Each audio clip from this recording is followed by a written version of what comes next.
So here we are in Aotearoa, New Zealand. Aotearoa, the long white cloud. 25th of November, Black Friday. Well, they're all out for the sales today. Over here, chasing a bargain. Consumers. Part of the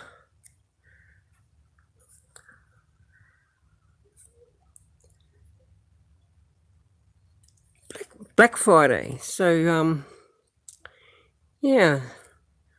So, how did they get this name, Black Friday? I used to think it was Friday the 13th was Black Friday, but now I see it's not. It can be any date. So then I look at it again. It's on a Friday. It starts with F. And you look at it a little more. Fire. Friday. Fire. Fire. Take that back in memory. Where were the great fires? Well, one of them I've heard about was when they burnt 50,000 witches, mothers, daughters, women. In the past, part of history, what they talk about. So, they call it Black Friday. So what, did they burn one of them? And she was once white, and she walked out of the fire black? So they called it Black Friday? Was she once the what? Light. And now she walks as the Black Friday. Just something on the name, pondering on, looking at different angles, open up the mind. The mind, the brain, the cortex of neurons. I see today they found another spot in the brain. All this mapping of the brain. You know it's got a lot to do with this part. Oh, I love you, my brother Andrew. Well, yeah.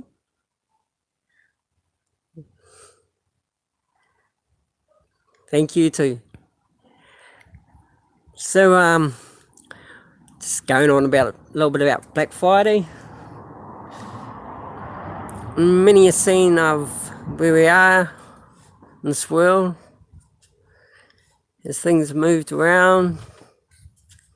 And you're seen as the Matrix. So I come again of the Matrix. Bear, my brother. Marley was drinking water from Granny's cup. Okay. And now Granny's filling up a bowl for her. Okay. Just give me 5 minutes. Okay. Thank you. So, how I discovered the Matrix. Okay, I've expressed this to people in the past. I've had death experiences. Maybe that's how I've found things in that. But, okay, and seen this world like a matrix.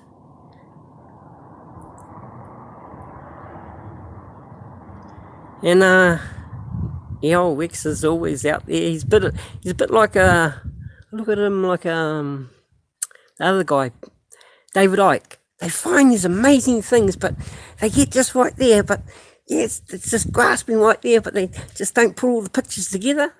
You know, they've got it all the info and this and that, but maybe you do have to die to see a lot of these things, because I've had, okay, death experiences. I was looking at this YouTubes and these other death experiences and these people saying they've gone up to the light and this and that. Well, one of my events, I didn't go up to the light, I didn't go down to the light, I crashed into the light. Well, as what I call the light, well, it's like our sun these days, it's not golden anymore, you just see it like a white glare. So it was just pure white, and it was like crashing into a white wall. And then on the other side was a black wall. So I was like in the middle, not up or down, but in the middle of white one side and darkness the other. I bounced. It was not, in a way, it was like bouncing off the white, hitting the black, but then in the middle. And then after that, I'm not in either I'm looking down in this world. It was exactly like looking at this world and how I see it, like as the Matrix. I was looking down, and it was like watching a movie, because your visual of your neurons, your eyes, I find that's where the, how they say, the firmament, your eyes, and when they open up, you see the other side. So I'm looking down on where I was, and all I'm seeing is where my body is. It's a black shadow laying on the ground. I'll describe it like that. And I was riding a horse at the time, and so I got dropped, and then people were running around. I'm seeing them, the horses running around the race course, and people running around here and there, and I'm just looking down in the whole event, and something about, I could have gone there, but I came back into my body, and then boom. So I wasn't knocked out, so I had my consciousness, and I described of these 4 aliens crashing down on Earth, teaching the Tibetans of the art of living in a conscious state with a consciousness mind. A consciousness mind. So that experience of me being up there looking down like that and seeing this world like that, and just seeing a black shadow on the ground, which was where I was laying, but all was there was the black shadow. So I'm out of my body as my consciousness was looking down. So I was just looking at the projection of the backing of what you see of me walking around this world, hypothetically, as a matrix. And you see the visual of the being. Human being. There was one description of a death experience. Another time, I was out in Bondi Junction, and I actually had my drink spiked. I don't know who they were. They might have been Lebanese or this and that, a bunch of people. And so when that experience happened, because I had been spiked, that's how I can figure out how your brain works, because I had no recollections. I had no memory of my events, of how I got to where I got to the next day. So the next day, I wake up on Bondi Beach on Christmas Day. So I was out for Christmas Eve, got my drink spiked, had no memory after that. Woke up on the beach at 12 o'clock in the afternoon with hundreds of tents around me. Hundreds of tents. People can't put the tent pegs and all this and that and enjoy themselves on Christmas Day. And here I am. I get up out of the sand, walk away in half a day's like, how did I get here? This and that. And just all puzzled. So it showed me of when your brain's been chemically induced to take away your consciousness. It would have been the spike of whatever was put in my drink. But I feel that was a death experience too, if they threw me in the harbour or something like that, because I have had another occasion from the sea. So another experience of when I've died before, and it was like the other one, but this time I'm like drowning in the sea. I'm not seeing my body, but I'm looking down this world, and it feels like the distance I'm away from this world when I'm looking down is like I could touch that moon just there. It's that, that's how high I was, sort of thing. If that moon was closer, or is it just a perspective because I'm seeing clouds behind the moon earlier, and now there they are there. And you see the globe tinge colour. So I'm looking down like this, and the whole event's playing out. People running down the beach looking for this and that, and this person's making up a lie. And then boom, I'm not up there anymore, I'm down. It's like I'm on the person's shoulder or something like that.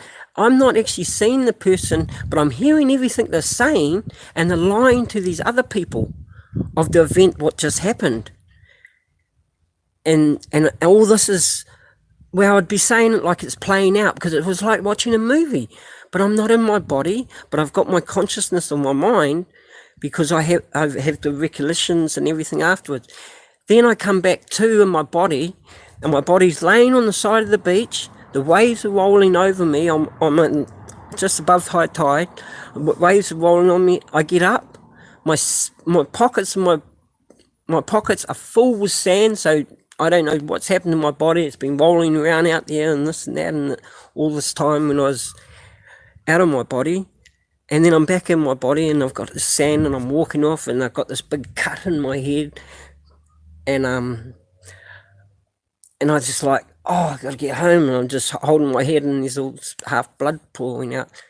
Found some help in the way, but these are the events what have shown me how this world is like a matrix of my death experiences. So I've carried on from there, and then the event played out even more during the day, because when that day, I come across the two people who that guy was lying to. It was incredible. Picked them up, my friend picked them up hitchhiking, and they turned around and looked at me in the back of the car, and it was like they had seen a ghost. And they were just terrified. They wanted to get out of the car. And then I just clicked onto it later.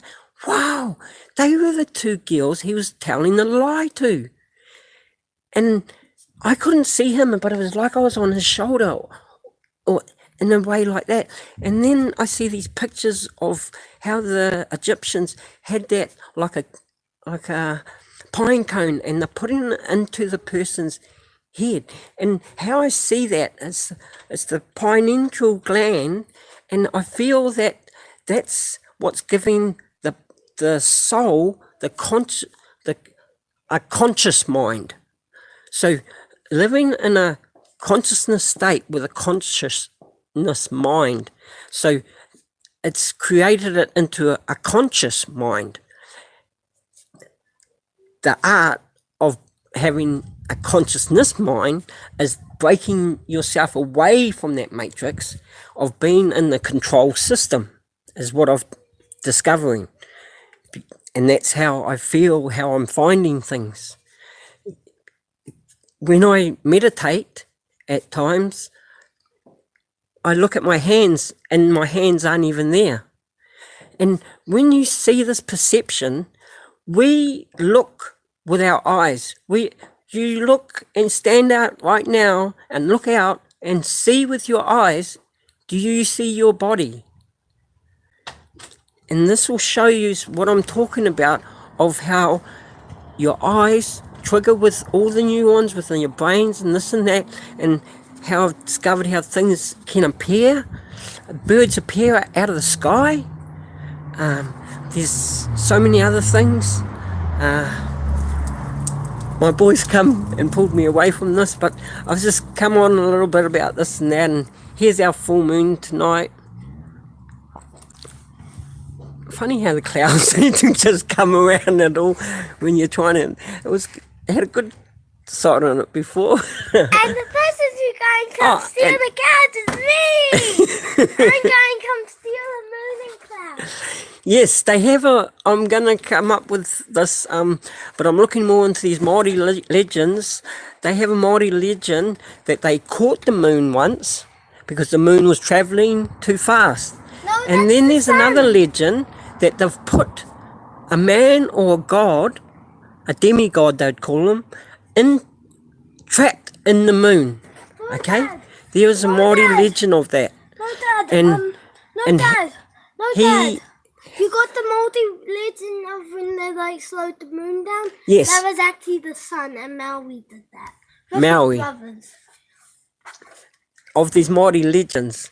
And one of them is they've trapped an essence in the moon.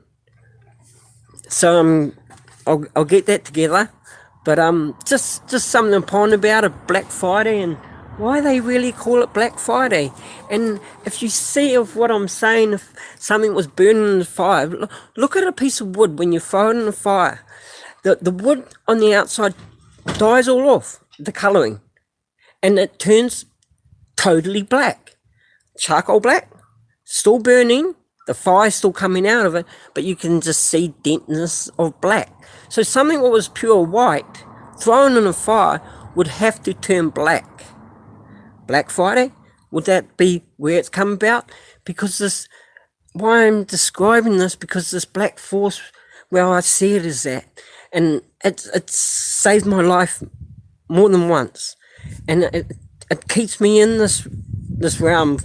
I'm putting things together because it's such a mystery that if I couldn't do what I'm doing, like I nearly went crazy from a 3-letter word for 3 years, WHY. I'm saying this to just throwing it out there so that everyone can pull themselves further to get over this WHY, because when we keep saying that to ourselves, we are judging ourselves, judging what we see, and no, it's more than believing. No, because you know from your experiences and what you can feel, and when all you hear things stands up, and you know something which is great and it's good, and this is the right way, and that's how I found forgiveness, because I was on the opposite side before. Okay, so I know from that way of thinking like that, and then finding forgiveness, all these other things open up, and I'm telling you, it's amazing. And I feel that's how some of these talks of the past been talked on about, of stories, and just more is going to come out from that. But love you all. Good to see two great friends here tonight. I try and hold back because I know how that thing, what they're trying to get our emotions and our perception, and what triggers us on, things and all, but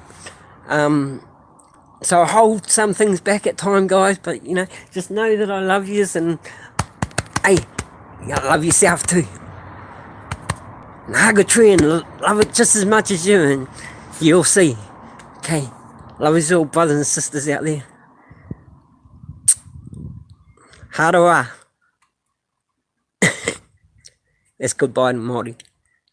Sa mode, that's goodbye in Fijian.